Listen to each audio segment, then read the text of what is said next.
परमेश्वर के दैनिक वचन।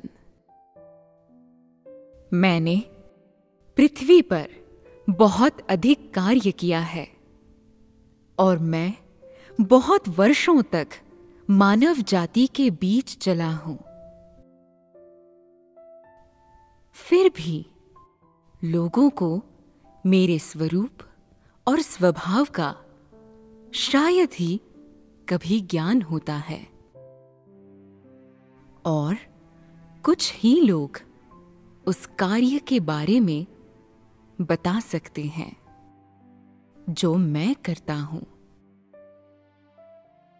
लोगों में बहुत चीजों की कमी है।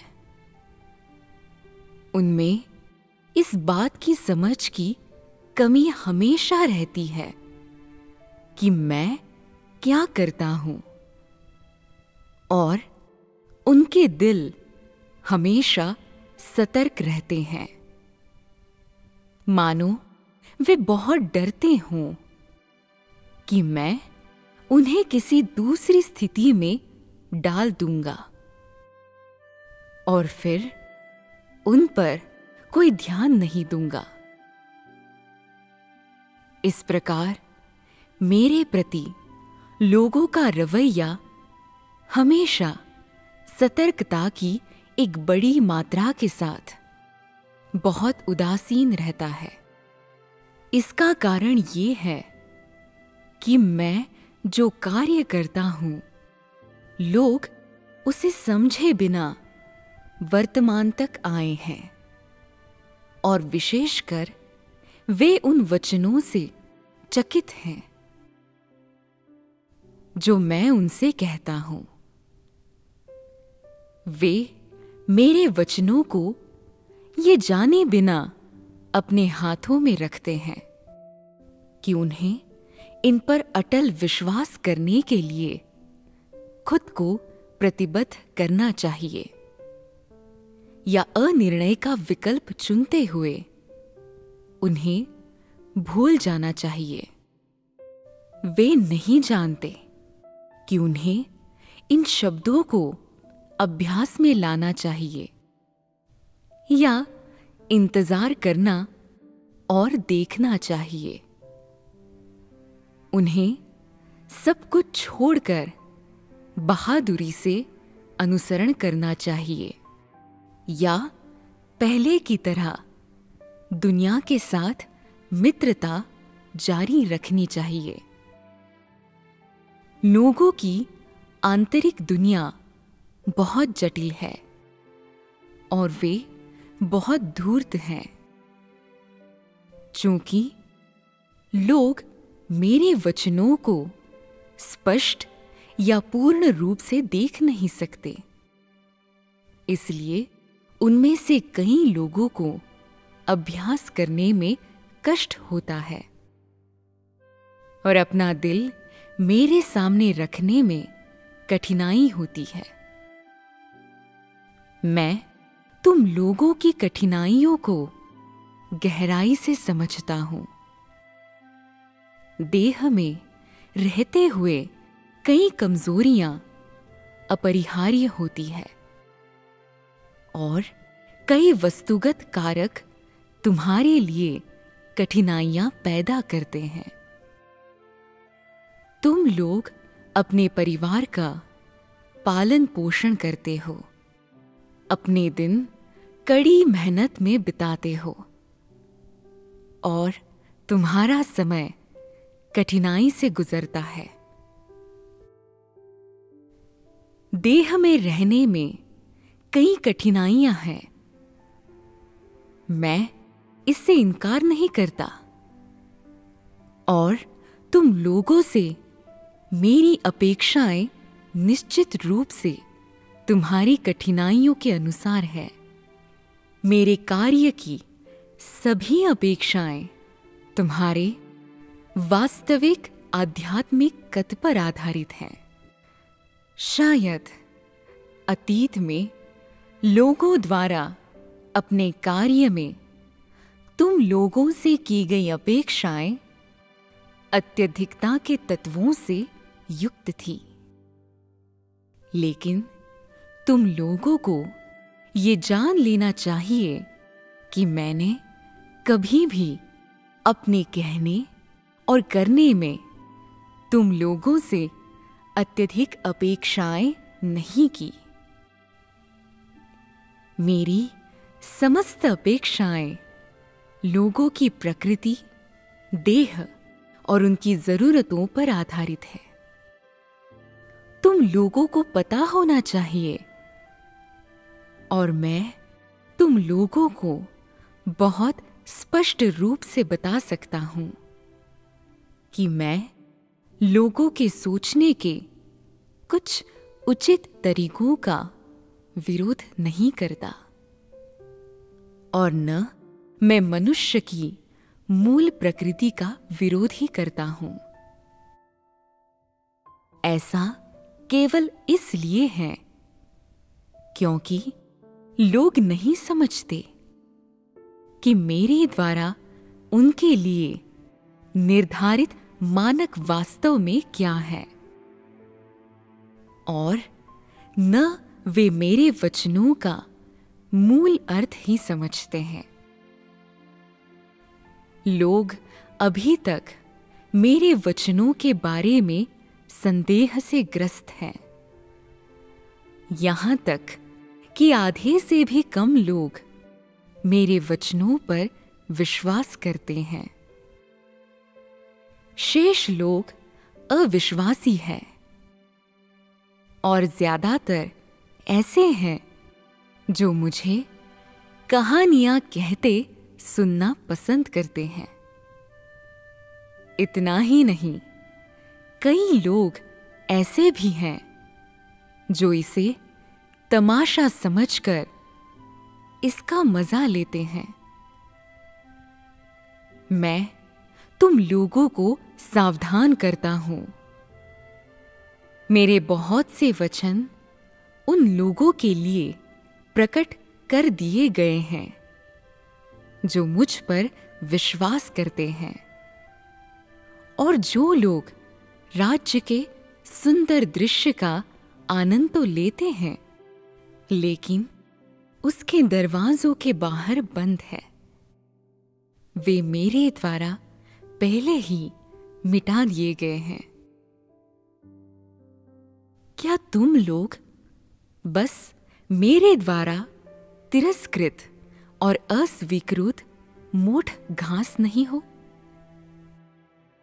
तुम लोग कैसे मुझे जाते देख सकते हो और फिर खुशी से मेरी वापसी का स्वागत कर सकते हो? मैं तुम लोगों से कहता हूं, नीनवे के लोगों ने यहोवा के क्रोध भरे शब्दों को सुनने के बाद तुरंत टाट के वस्त्र और राख में पश्चाताप किया था,